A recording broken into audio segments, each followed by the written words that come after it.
जय हिंद दोस्तों। जैसे आप लोगों को पता है, बिहार एलआरसी क्लर्क का एग्ज़ाम जो चल रहा है, जिसके लेकर हम अपने चैनल के माध्यम से आप लोगों को प्रत्येक दिन जो एग्ज़ाम हो रहा है उसका पल पल का अपडेट दे रहे हैं कि किस टाइप के प्रश्न पूछे जा रहे हैं, किस सेक्टर से कितने प्रश्न पूछे गए हैं। आज जो हमने 9 अगस्त को जो एग्ज़ाम हुआ था उसका हम एनालिसिस करने वाले हैं कि 9 अगस्त का जो है ना किस टाइप से प्रश्न पूछा गया, मैथ रीजनिंग का क्या वेटेज रहा और जीके का प्रश्न किस टाइप का जीके का प्रश्न पूछा गया। माने और साथ ही जीके का जो है ना कितने प्रश्न जो है ना जो इजी थे और कितने हार्ड थे। आज कुछ प्रश्न भी लेके आए हैं जीके का, लगभग 20 से 25 क्वेश्चन हम जीके का लेके आए हैं, जो आपको डिस्कस करेंगे और बताएंगे किस टाइप से प्रश्न जो है ना पूछा गया है। अभी तक आप लोगों ने अगर चैनल को सब्सक्राइब नहीं किया है तो प्लीज़ चैनल को सब्सक्राइब कर लीजिए, ताकि आपको पल पल का अपडेट मिलता रहे। जो भी अपडेट इस एग्ज़ाम से संबंधित हो हम आप तक पहुंचाते रहें। और साथ ही आप मेरा टेलीग्राम चैनल ज्वाइन कर सकते हैं। हम इसका टेलीग्राम चैनल का लिंक जो है ना डिस्क्रिप्शन में दे देंगे, वहाँ से आप जाकर आप क्वेश्चन भी इससे रिलेटेड जो प्रश्न है सेक्टर बाय सेक्टर, उसका भी कुछ प्रश्न डाले हुए हैं, तो आप वहाँ से डाउनलोड कर सकते हैं। या मेरा व्हाट्सअप नंबर है, ये मेरा व्हाट्सअप नंबर है 9708933970। इससे भी आप पीडीएफ ले सकते हैं। तो चलिए स्टार्ट करते हैं। आज का प्रश्न देखते हैं मैंने किस टाइप का प्रश्न पूछा गया था। पहला है आपका रीजनिंग। ये देखिए, रीजनिंग और मैथ ये दोनों का सेक्टर सेम ही आ रहे हैं हर एग्ज़ाम में। माने सभी एग्ज़ाम में जो है ना सेम पैटर्न रखा गया है। जीके जो है ना थोड़ा चेंजिंग हो रहा है, जीके में थोड़ा अलग अलग प्रश्न जो है ना बदल के पूछे जा रहे हैं, जबकि मैथ और रीजनिंग का जो अथी है पूछने का पैटर्न है सेम वही है। तो देखिए, जैसे पजल हम इसे पहले भी बताए थे, आपका 3 पजल पूछे जा रहे हैं। सीटिंग अरेंजमेंट 6 से 7 क्वेश्चन जो पूछे जा रहे हैं, वही जो सर्कल बेसिस जो से पूछा जा रहा है। इनर आंतरिक साइड जो है ना केंद्र के तरफ मुँह करके 6 पर्सन को बैठा रहे हैं, उसके बाएं से दाएं बाएं दाएं बैठा रहे हैं। उसके बाद पूछ रहे हैं कौन किसके बगल में है। उसके बाद केंद्र के बाहर भी उसका फेस करके बैठा रहे हैं और उसके बाद पूछ रहे हैं। साथ में आपका रो में ऐसे उत्तर की तरफ जो है ना मुँह करके बैठा रहे हैं, अब बाएं दाएं उसके बाद प्रश्न पूछ रहे हैं। और ऐसे फ्लोर बना के पूछ रहे हैं कि कौन फर्स्ट फ्लोर पर, कौन सेकेंड फ्लोर पर। इस टाइप से जो भी सीटिंग अरेंजमेंट के प्रश्न पूछे जा रहे हैं। आगे बात कर लेते हैं हम डायरेक्शन का। दिशा से जो है ना लगभग 3 प्रश्न पूछे जा रहे हैं। और उसके बाद ब्लड रिलेशन से लगभग 4 प्रश्न पूछे जा रहे हैं, ब्लड रिलेशन से। और कथन और निष्कर्ष से लगभग आपको 4 प्रश्न आपको देखे के मिले हैं। नंबर सीरीज से लगभग आपको 3 क्वेश्चन आपको अभी भी देखने को मिल रहा है। जो पैटर्न पहले से आ रहा है वही पैटर्न अभी भी चल रहा है। उसके बाद डिक्शनरी बेस्ड जो है ना और क्वेश्चन आ रहे हैं, जैसे डिक्शनरी बेस्ड कर, जैसे बी ए एन, तो इसमें से पहले कौन है, तो पहले ए तब बी तब डी होगा। इस टाइप से जो है ना प्रश्न आपको 3-4 देखने को मिल रहे हैं। उसके बाद बात कर ले आगे रैंकिंग का आपका लगभग 3 प्रश्न पूछे जा रहे हैं रैंकिंग का। जैसे ए बाएं से 5वां है, बी जो है ना दाएं से 10वां है, तो टोटल पंक्ति में कितने बच्चे हैं। इस टाइप के भी प्रश्न पूछे जा रहे हैं। और कोडिंग डिकोडिंग से आपका 3 क्वेश्चन पूछे जा रहे हैं। नेक्स्ट और आगे बात कर ले मैथ का। तो देखिए, मैथ प्रॉफिट एंड लॉस से लगभग 6 से 8 क्वेश्चन प्रॉफिट एंड लॉस से पूछे जा रहे हैं। प्रॉफिट एंड लॉस से 6 से 8 क्वेश्चन। नंबर सिस्टम से आपका 3 क्वेश्चन पूछे जा रहे हैं। फ्रैक्शन से आपका 2 क्वेश्चन है। रेशियो से आपका 3 क्वेश्चन। जैसे रेशियो में आपका क्या दे रहा है, जैसे इनकम ए और बी है, उसका इनकम दे रहा है, उसका एक्सपेंस मान खर्च दे रहा है। उसके बाद सेविंग का रेशियो दे के पूछ रहा है उसका इनकम क्या होगा, माने रेशियो में देकर उसका बाद वैल्यू पूछ रहा है। इस टाइप के प्रश्न पूछे रहे हैं। उसके बाद एवरेज से प्रश्न पूछा गया था। एवरेज के 2 प्रश्न एवरेज से था। परसेंटेज से आपका लगभग 4 प्रश्न था।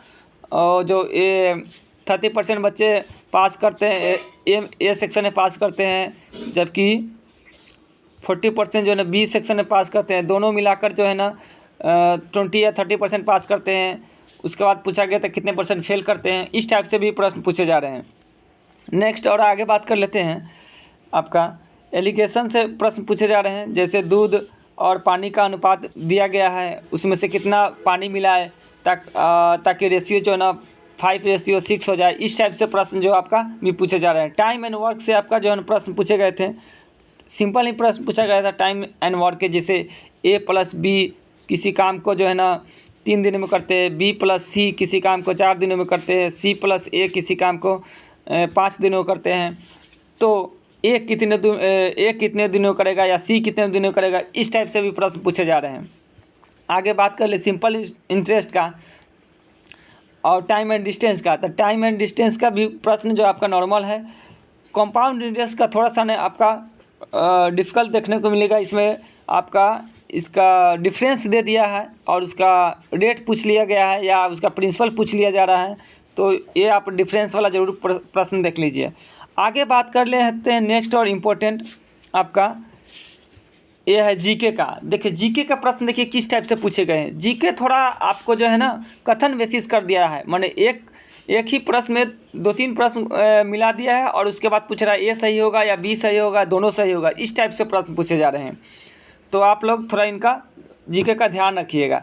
और आगे बात कर लेते हैं कि लगभग कितने प्रश्न जो है ना बच्चे अटैम्प्ट कर रहे हैं। तो देखिए अटैम्प्ट जो है ना लगभग सभी बच्चे 100 से ऊपर ही अटैम्प्ट कर रहे हैं। 100 और 120 100 और 120 इसी के बीच में बच्चे जो है ना घूम रहे हैं, इतना तक अटैम्प्ट कर रहे हैं। हाँ, कोई अगर कहता है कि हम 150 मार्क के हैं, 148 मार्क के हैं, तो वो झूठ बोल रहा है। झूठ बोलने का मतलब वो जीके जो है ना निगेटिव ले रहा है, जीके अंदाज से बेसिस पर जो है ना मार के आ रहा है, जो बोल रहा है कि हम इतने अटैम्प्ट करके आ रहे हैं, क्योंकि प्रश्न जीके का उतना ईजी नहीं है।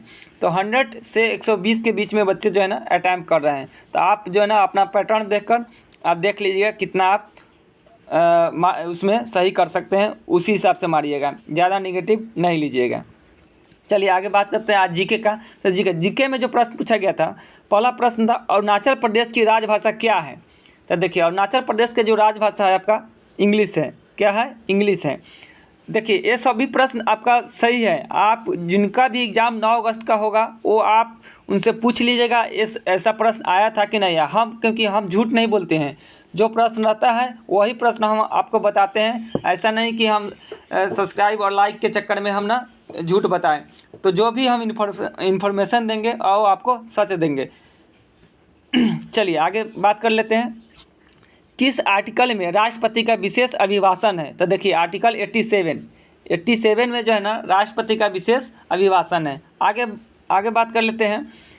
एक सींग वाला गेंडा किस क्षेत्र में पाया जाता है। क्षेत्र पूछा था, ये राज नहीं पूछा था, किस क्षेत्र में पाया जाता है। तो देखिए एक सींग वाला जो गेंडा है इंडो नेपाल के जो तराई क्षेत्र है उसी क्षेत्र में जो है ना आपका पाया जाता है। जहाँ आपका बता दें स्टेट है असम, पश्चिम बंगाल, इन 2 राज्यों में और कुछ जो है ना उत्तर प्रदेश के राज्यों में आपका एक सींग वाला गेंडा देखने को मिलता है।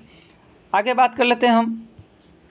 आगे क्वेश्चन था किस आर्टिकल में संघ राज्य क्षेत्र का चर्चा है। तो देखिए किस आर्टिकल में संघ राज्य क्षेत्र है। तो आर्टिकल 1 में आपका संघ राज्य क्षेत्र का आपका चर्चा किया गया है आर्टिकल 1 में। उसके बाद क्वेश्चन पूछा था असम का स्थापना दिवस कब हुआ था, माने स्थापना कब हुआ था, असम का स्थापना कब हुआ था। देखिए असम का स्थापना जो हुआ था आपका लगभग 26 जनवरी 1950 को हुआ था असम का स्थापना। नेक्स्ट और अगला प्रश्न है दादा साहेब फाल्के पुरस्कार 2023 किसको मिला है। ये आपका करंट का प्रश्न था 2023 का। तो देखिए दादा साहब जो फाल्के पुरस्कार है ये आपका किसको मिला था, रणबीर कपूर और आलिया भट्ट, ये दोनों आदमी को 2023 के दादा साहेब फाल्के पुरस्कार मिला है। आगे बात कर लेते हैं 21,000 करोड़ रुपए के परियोजनाओं का उद्घाटन गुजरात में किसने किया है।